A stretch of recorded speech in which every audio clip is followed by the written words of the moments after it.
Hi, I'm Colin from Conversion Logics, and I'm a marketing analyst here. Today we're going to be talking about the effects of data-driven display on search.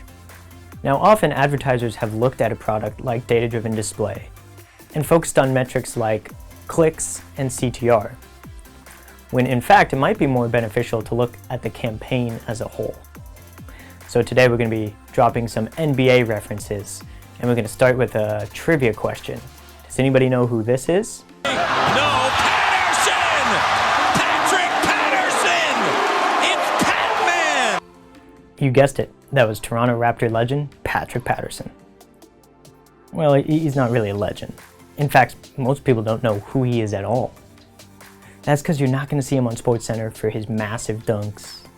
You're hardly going to see his name in the stat book for points per game or assists. But he does everything a coach would ask him to do. He sets rock-solid screens, he dives for loose balls, he communicates on defense, he makes his teammates better. Now, coaches have always known this type of guy. It was actually the analysts who were behind. Analysts were focusing on specific metrics like points per game or how efficient a player was during a single minute. They weren't looking at team success. Now, Patrick Patterson is a lot like data-driven display. Data-driven display isn't going to show up in the stat book in terms of clicks and CTR, but it is going to make its teammates better. It's going to improve search and retargeting. Now, often a user will see a banner, choose not to click, but they'll return to search about it later. Data-driven display banners are a branding tool. They're a lot like a billboard you would see on the highway, except if that billboard changed dynamically for each new driver. Data-driven display serves impressions to a more curated audience, which makes the branding effect that much stronger. So, to prove this branding effect, we did a regression analysis. We analyzed 212 clients running data-driven display, and we found that with a 1,000 impression increase in 3D, the campaign would have an increase of 2.6 organic clicks.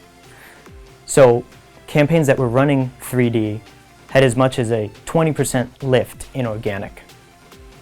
So not only does a display banner affect a user's search habits, it also affects their conversion rates.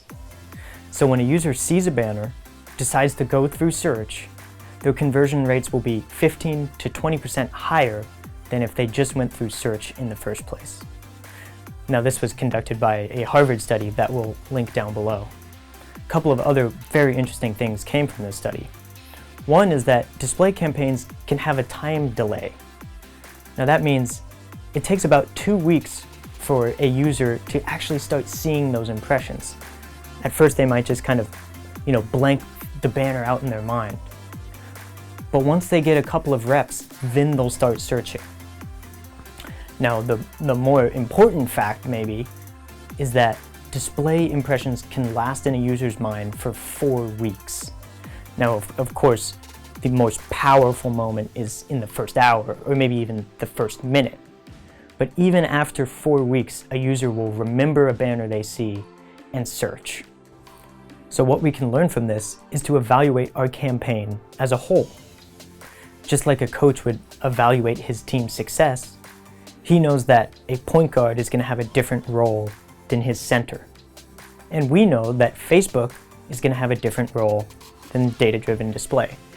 Facebook is great at driving clicks and conversions, while display drives impressions and has a branding effect.